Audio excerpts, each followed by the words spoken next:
नवंबर 2020 की शुरुआत में कोयला घोटाले की परतें खुलनी शुरू हुई थी।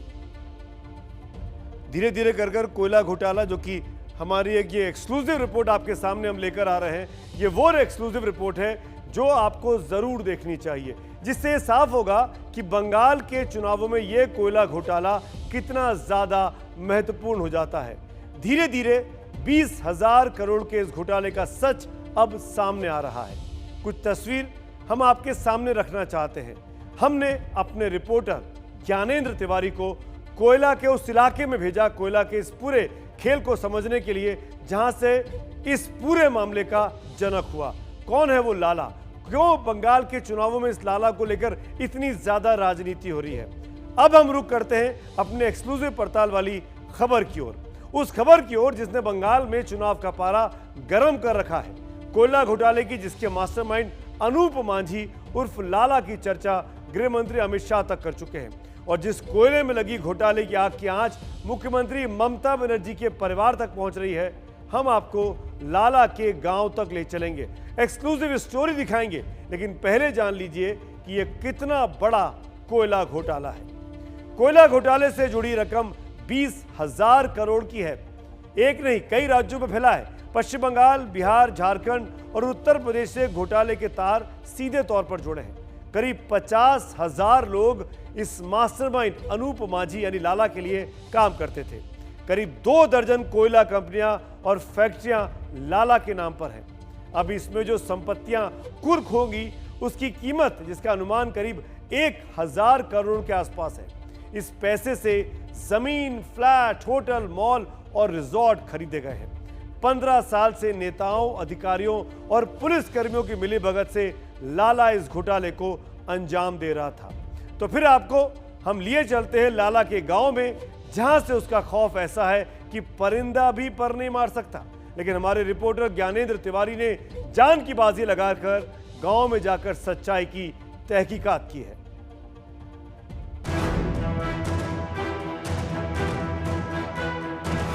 बंगाल में सियासी घमासान हो गया है तेज। सुलगाई जा रही है कोयला घोटाले की आंच। लाला के नाम से हो रहा है प्रहार। क्या बचा पाएंगी ममता किला इस बार? यही सवाल पश्चिम बंगाल में पूछा जा रहा है। बीजेपी अनूप मांझी उर्फ लाला के कोयला घोटाले को हथियार बनाकर हमले कर रही है। मैं कल लाला जी के यहाँ कोई रेड पड़ा है, नाम तो मुझे मालूम नहीं है, और ममता जी ने रिएक्शन दिया। ममता जी पहले जरा लाला जी से अपने रिश्ते उजागर कर दे, सार्वजनिक कर दे कि उनको क्यों इतनी चिंता हो रही है। कोयले की रेवेन्यू राज्य सरकार को भी मिलती है, केंद्र सरकार को भी मिलती है। कोयले की रेवेन्यू की चोरी करने वाले व्यक्ति के लिए इतना क्यों चिंता हो रहा है? केंद्रीय गृह मंत्री अमित शाह ने लाला के नाम का जिक्र किया था। उसी लाला का कनेक्शन अब पश्चिम बंगाल में गहरे पैठे नजर आ रहा है। कोलकाता से पुरुलिया जिले के भामुरिया गांव की दूरी है 238 किलोमीटर। लाला का कनेक्शन खोजने एबीपी न्यूज संवाददाता ज्ञानेंद्र तिवारी पहुंचे भामुरिया गांव। अनूप मांझी उर्फ लाला, जिसके गांव में उसके खिलाफ कोई एक शब्द बोलने को तैयार नहीं, वहां जाने से पहले सीसीटीवी की निगरानी में आप होते हैं। उस गांव भमुरिया जा रहा है एबीपी न्यूज़, और देखिए हम करीब 1 किलोमीटर पहले हैं और अब हम उस गांव में धीरे धीरे प्रवेश कर रहे हैं। और जैसा कि हमको जानकारी मिली है कि यहाँ कई जगह सीसीटीवी कैमरे केवल इसलिए लगे हैं कि लाला को ये पता चल सके या उसके लोग ये जान सकें कि यहाँ कौन आ रहा है और कौन जा रहा है। बंगाल के आसनसोल के भामुरिया गांव में कभी अनूप मांझी साइकिल पर मछलियां बेचता था, लेकिन कोयले के काले कारोबार से उसने 20,000 करोड़ की संपत्ति खड़ी कर ली। हम जैसे ही लाला के गांव पहुंचे, हमें देखकर लोग घरों के अंदर जाने लगे। पूरे इलाके में सन्नाटा छा गया, सिर्फ इक्का दुक्का लोग बाहर नजर आए। अनूप मांझी उर्फ लाला का ये गांव है भमुरिया, लेकिन यकीन मानिए हम जब ये रिपोर्ट आप तक पहुंचा रहे हैं तो हम भी खौफजदा हैं, क्योंकि हर कोई यहाँ आकर हमसे पूछ रहा है कि आप कौन हैं, कहाँ से आए हैं। ये भमुरिया गांव देखिए यहाँ पर है, और ये जो पूरा दुर्गा पंडाल की तैयारी चल रही है, यहाँ पर आपको देख पाएंगे आप। किसी तरह से दुर्गा पूजा करवाता था लाला, और इस बार भी तैयारी चल रही है। लेकिन यहाँ कोई एक सज्जन जा रहे हैं। ये बताओ भैया, ये बताओ कि क्या बोलते हैं, लाला को जानते हो आप? नहीं, हम नहीं। आप तो यहीं के रहने वाले हो? नहीं। नहीं? कहाँ के हो? बाहर के हो? तो कौन करवा रहा है दुर्गा पूजा? मालूम नहीं हमको। भैया लाला का गांव कौन सा है? हम तो नहीं जानता। नहीं जानता है? अच्छा एक सेकंड भैया, एक सेकंड। ये लाला का गांव कौन सा है? हम नहीं हैं? नहीं मालूम? देखिए, जैसे ही मैं उस आदमी के पास पहुंच रहा हूं, वो यहाँ से भागने की कोशिश कर रहे हैं, वो यहाँ से दूर जाने की कोशिश कर रहे हैं, और मैं उनसे केवल इतना पूछूंगा कि लाला कौन है, लाला का गांव है। ये बताइए, ये लाला का गांव कौन सा है? हैं? ये सच्चाई है और ये हकीकत है। हमने जिन लोगों से भी लाला के बारे में बात करने की कोशिश की, वो हमसे दूर भागते गए। कुछ बोले भी, लेकिन खुलकर नहीं। अंदर में। अंदर में? कहाँ? भुमरिया ही है ना? भुमरिया। तो यही है ना गांव? तो रहता कहाँ है वो अब कहाँ रहता है वो तो मालूम नहीं है। वो लोग तो बड़ा आदमी होगा। बड़ा आदमी भाई, चलिए एक दो आदमी ने हिम्मत दिखाया कि वो कहाँ रहता है, कैसे रहता है। लेकिन वो जो बाइक जा रही है, देखिए मैं बार बार उसको बता रहा हूँ, वो बाइक हमको लगातार फॉलो कर रही है। देखा आपने, एक भी शख्स लाला के बारे में खुलकर नहीं बोला, पर कुछ लोग उल्टा हम पर हमलावर हो गए और नतीजा हमें लौटने के लिए मजबूर होना पड़ा। लेकिन ये जांच का अंत नहीं था।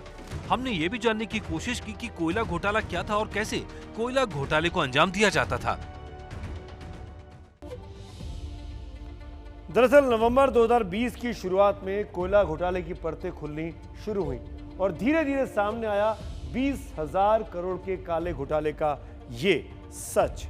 सीबीआई ने कोयला तस्कर अनूप माझी उर्फ लाला के खिलाफ केस दर्ज किया। पिछले साल 27 नवंबर को ईसीएल के कर्मचारियों के खिलाफ भी केस दर्ज किया गया। कोयला घोटाले में बंद पड़ी खदानों से अवैध रूप से कोयला का खनन किया जाता था। ये जांच के दायरे में है कि क्या ये खदानें जानबूझकर बंद की गई। अवैध कोयले को अवैध तरीके से ट्रांसपोर्ट किया जाता था। ना तो खनन पर और ना ही ट्रांसपोर्ट के दौरान कोई भी टैक्स दिया जाता था। इस कोयले को सरकारी दाम से कम दाम पर बेच दिया जाता था, यानी सरकार के नुकसान पर फायदा लाला और उसके सहयोगियों को हो रहा था। तो ये भ्रष्टाचार का नेक्सस कैसे काम करता था और कैसे भ्रष्टाचार का काला कोयला निकलता था, इसकी मुकम्मल पड़ताल के लिए एबीपी न्यूज ने किया है स्टिंग ऑपरेशन। देखिए हमारे सहयोगी ज्ञानेंद्र तिवारी की एक और एक्सक्लूसिव रिपोर्ट।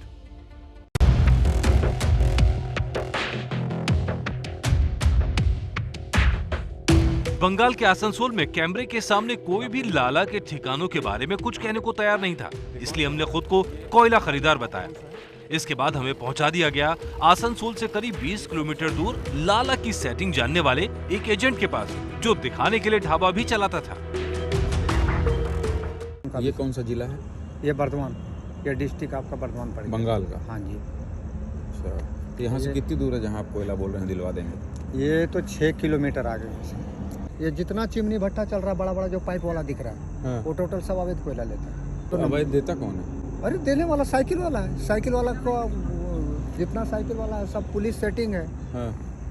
पुलिस पैसा लेता है। हाँ। उसके बाद जो है सो अपना चल रहा है ये सब भट्टा।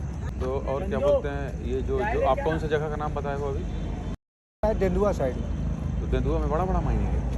हाँ। इसके बाद इस ढाबे वाले ने लाला का सच उगलना शुरू कर दिया कि कैसे पुलिस के मिलीभगत से खदानों से अवैध कोयला निकाला जाता था। हमसे बातचीत के बाद वो इस बात के लिए भी तैयार हो गया कि वो दूसरे दिन हमें तेंदुआ लेकर जाएगा, जहाँ लीगल खदान से लोग कोयले का अवैध कारोबार करते हैं। नहीं तो ट्रक से मान लीजिए अवैध हमको ले जाना हो तो फिर वहीं से माल लोड हो जाएगा। वो पूरा गांव एक तरफ रहता है, पूरे गांव वाला ही एक ट्रक लोड करा देगा आपको। ऐसा आदमी से मुलाकात कराएंगे जो आपको पूरा गाँव वाला मिल के आपको जितना माल ले जाएगा 2, 4, 5 ट्रक तो लोड करा देगा एक दिन में। जितना माल लीजिएगा 10 ट्रक, 5 ट्रक। हाँ। पहले यहाँ बहुत बड़ा आदमी था जो कि अभी ममता बनर्जी उसको जो है अरेस्ट करवा दिया। नहीं तो उसका पहले कोयला इतना बड़ा आदमी वो थे। हाँ हाँ। जो कि उनका नाम पे कोयला इधर फेंका रहता रहा, और जो बोल देगा वो एसपी, डीएसपी, एमपी तक उसका माने मुख्यमंत्री से उसका कॉन्टेक्ट था। उसका नाम पे पेड़ कटता था। अच्छा, और वो पेड़ लाला की बात कर रहे हो क्या आप? हाँ जी। ढाबे में काम करने वाले इस एजेंट ने हमें तेंदुआ और दूसरे खदानों को दिखाया। इस दौरान उसने कई अहम खुलासे किए, जिसे सुनकर आप हैरान रह जाएंगे। तो बंगाल में मतलब अवैध कोयला में कोई दिक्कत नहीं है? कोई दिक्कत नहीं। जैसे हमको आप बोल दे कि लक्ष्मण भाई तू कोयला माल हम पैसे दिए तू माल खरीद के रख, अब ले जाने का शक्ति है आपका, खरीद के हम रख देंगे, जितना बोलिएगा कोयला 2-4 ट्रक हम खरीद के रख सकते हैं। माल ले जाने के लिए फिर पूरा पुलिस को कांटेक्ट होगा आपका, बॉर्डर में आपको पकड़ नहीं तो लेगा। लाला का जब जाता था तो पुलिस का कांटेक्ट था उसका? हाँ, अरे उसका पेड़ कटता था भाई, उसका नाम पे मुख्यमंत्री से उसका ऑर्डर था, उसका नाम पे जो पुलिस देख लगा। हाँ, पेड़ कटने का माने क्या, मतलब उसका जहां तक माल जाएगा कोई नहीं पकड़ सकता है। इस स्टेट से दूसरे स्टेट भी उसका पेड़ कटना माने क्या, डायरेक्ट उसका मुख्यमंत्री से मुख्यमंत्री सब जगह कांटेक्ट है उसका। लेकिन जैसे ही उसे ये एहसास हुआ कि हम दरअसल एक न्यूज चैनल से हैं, उसके बाद उसने मुंह सिल लिया। बताइए, जहाँ आप लेके जा रहे हैं वहाँ जो कोयला है वो ECL BCL का नहीं है, वो गाँव वाले का है? नहीं सर, वो है BCCL के अंडर में। अच्छा, समझे सर। किंतु रात में वहाँ छूट रहता है। पहले पुलिस बोल देता था कि हमारा जब सायरन बजेगा तो सारा का सारा भाग जाना। जैसे कि बड़ा बड़ा चेक इन आया, कहीं ऊपर से चेक इन आया, तो पहले पुलिस वाला का ऑर्डर था कि हम जैसे मेरा सायरन बजा कि सब भाग जाओ। खदान BCCL का? जी हाँ, छूट दिया जाता है इसमें। छूट कैसे देंगे यार?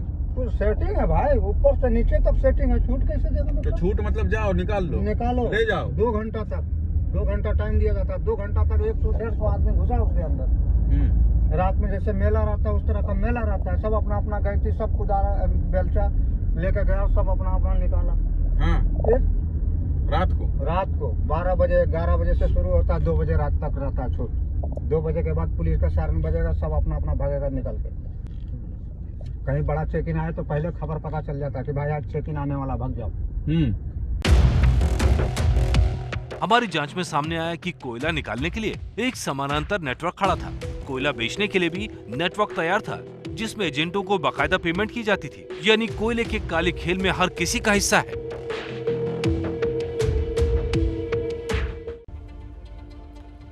अब तक आप समझ गए होंगे कि लाला का खेल कैसे चल रहा था। आखिर अनूप माझी और लाला के लिए कैसे पुलिस से लेकर दूसरे संबंधित अधिकारी मुस्तैद रहते थे और कैसे उसके भ्रष्टाचार का ट्रक कई राज्यों में दौड़ता था, ये हम आपको दिखाएंगे। लेकिन उससे पहले दिखाते हैं कि इस कोयला घोटाले की कालिक किन चेहरों पर पड़ रही है। अनूप माझी उर्फ लाला का दाहिना हाथ था जयदीप मंडल। ये वो तस्वीर है अनूप माझी की, उनका एक साथी थे जयदीप मंडल। मंडल हावड़ा के 2 व्यवसायी अमित सिंह और नीरज सिंह के पास पैसा पहुंचाता था, एक अमित सिंह और एक नीरज सिंह।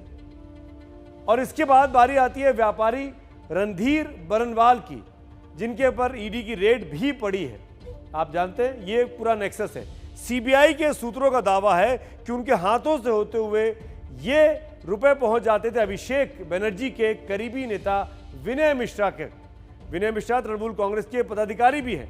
विनय मिश्रा के घर पर 31 दिसंबर 2020 को छापा मारा गया और विनय मिश्रा ही वो चेहरा है, वो व्यक्ति रहा जो अभिषेक की पत्नी तक ये पैसा घुमा फिराकर पहुंचाता रहा, रुजिरा तक, और उनकी साली मेनका के विदेशी अकाउंटों में ये पैसा विनय मिश्रा के जरिए पहुंचा है। ये सीबीआई की सूत्र, सीबीआई की तफ्तीश जो है वो इस ओर इशारा कर रही है। इसीलिए रुजिरा और मेनका से पूछताछ भी की गई है।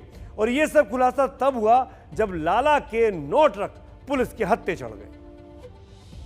ये देखिए, ये ओपन कास्ट माइनिंग है और ये झारखंड के धनबाद का ओपन कास्ट माइनिंग है। यहाँ जिस तरीके से कोयला निकाला जा रहा है और जिस तरह से गाड़ियों में लोड किया जा रहा है, बड़ी बड़ी मशीनें हैं, हाईवा हैं, ट्रक हैं, आप देख सक रहे होंगे, ये सब लीगल है। आप सोचिए कि इसी तरह की ओपन कास्ट माइनिंग कोई अवैध रूप से संचालित करने लगे। मैं इसलिए ऐसा कह रहा हूं क्योंकि झारखंड की धनबाद पुलिस ने जिन 9 गाड़ियों को पकड़ा है उसका कनेक्शन लाला से था। पुरुलिया ही नहीं, झारखंड के धनबाद में भी इसी तरह की कोयला खदानों में अनूप माझी उर्फ लाला का कोयले का सबसे ज्यादा अवैध कारोबार चलता था। लेकिन कैसे, ये जानने के लिए हम धनबाद के एसएसपी विक्रम मिन से मिले। धनबाद पुलिस ने लाला के 9 ट्रक पकड़े थे, जिसके बाद 20 रुपए के कोड से चलने वाला 20,000 के काले कारोबार का पर्दाफाश हुआ था। ये अवैध कोयले का व्यापार काफ़ी समय से हम लोगों की जानकारी में था कि बीच बीच में रह करके कुछ एक इलाकों में से कोयला निकलता है और धनबाद के जीटी रोड के इलाके से होकर के बनारस की मंडियों में जाता है। तो इसकी सूचना के आधार पर पिछले साल नवंबर माह में हम लोगों को ये सूचना मिली थी कि एक पर्टिकुलर डेट में कुछ कोयले की ट्रक निकल रहे हैं। तो उसी सूचना पर हमारे द्वारा यहाँ पर टीम गठित की गई और निरसा क्षेत्र में 7 ट्रक और गोविंदपुर क्षेत्र में 2 ट्रक, कुल मिलाकर के 9 ट्रक पकड़े गए जो कि बनारस की मंडियों में भेजे जा रहे थे। इसके बाद हम सीधे पहुंचे धनबाद जिले के निरसा थाने, जहां की पुलिस ने लाला के 9 ट्रक पकड़े थे। हम उसी जीटी रोड पर पहुंचे जहां ट्रक पकड़े गए थे। उन्हीं अधिकारियों से जाना कि 2 नवंबर की रात 2:45 पर कैसे लाला का राज फाश हुआ था। बताया गया कि लाला के ट्रकों को पकड़ने के लिए कोलकाता से बनारस को जोड़ने वाली सड़क को जाम कराया गया था। हम लोगों ने उसको रोकने का इशारा किया था, पता हम लोगों को था, गाड़ियों का नंबर भी मिल गया था। तो वो गाड़ियां तेजी से वो भगाने लगे थे, नहीं रोके थे।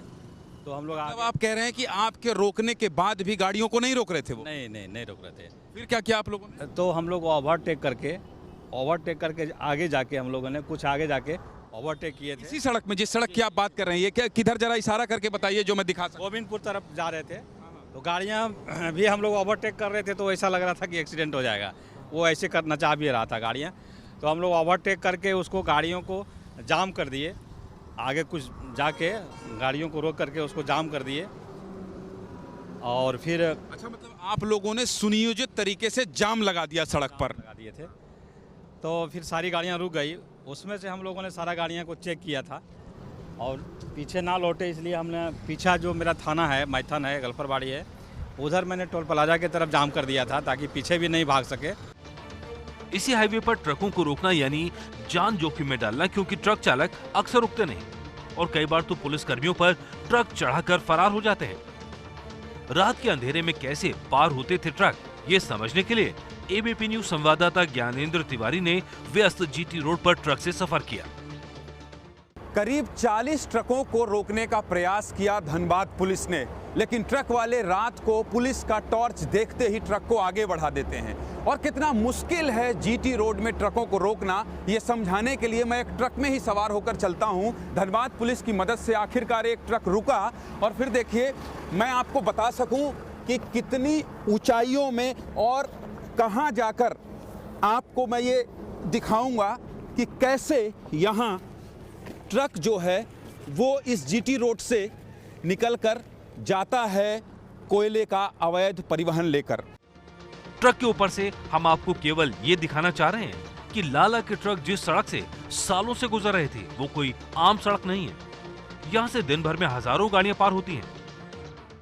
अब समझिए कि लाला का जो ट्रक होता था कोयला से भरा हुआ, वो कैसे पार होता था। ये समझाने के लिए मैं करीब 11 बजे रात धनबाद के उस जीटी रोड में हूं जहां से 9 ट्रक पकड़े गए हैं और मैं ट्रक में ही चल रहा हूं। दुर्गेश दिखाइए जरा, ये जीटी रोड है और ये जीटी सड़क इसको कहा जाता है और यहाँ ट्रकों को रोकना पुलिस वालों के लिए बहुत कठिन काम है, या यूं कहिए कि ट्रक वाले कई ऐसे हादसे हो चुके हैं कि ट्रक को रोकते ही नहीं हैं। और जैसा कि हमारे विजुअल में आप देख पा रहे होंगे कि ट्रकों को रोकने के लिए कई बार टॉर्च लगाकर पुलिस वाले कोशिश करते हैं कि वो गाड़ी को रोकें, लेकिन जिसमें अवैध कोयला होता है वो गाड़ी रुकती ही नहीं है। और इसीलिए जो 9 ट्रक धनबाद में पकड़े गए उसको रोकने के लिए पहले बाकायदा जाम लगाया गया, तब 9 ट्रकों को रोककर उनसे पूछताछ हुई। पता चला कि ये जो कोयला ले जाया जा रहा है उस कोयले का कोई कागज ही उनके पास नहीं है। इस पूरे खेल में 20 रुपए का नोट काम करता था। लाला के ट्रक चालकों के पास अवैध कागजों के साथ साथ 20 रुपए का नोट लगा होता था, जो संबंधित अधिकारियों के लिए संदेश की तरह होता था और इस तरह ये ट्रक बेरोक टोक आगे बढ़ते जाते थे। लेकिन 20 रुपए की टिकट दिखाकर जो लूट हुई वो 20,000 करोड़ की थी और जिसके तार अधिकारियों से लेकर नेताओं तक जुड़ते नजर आ रहे हैं।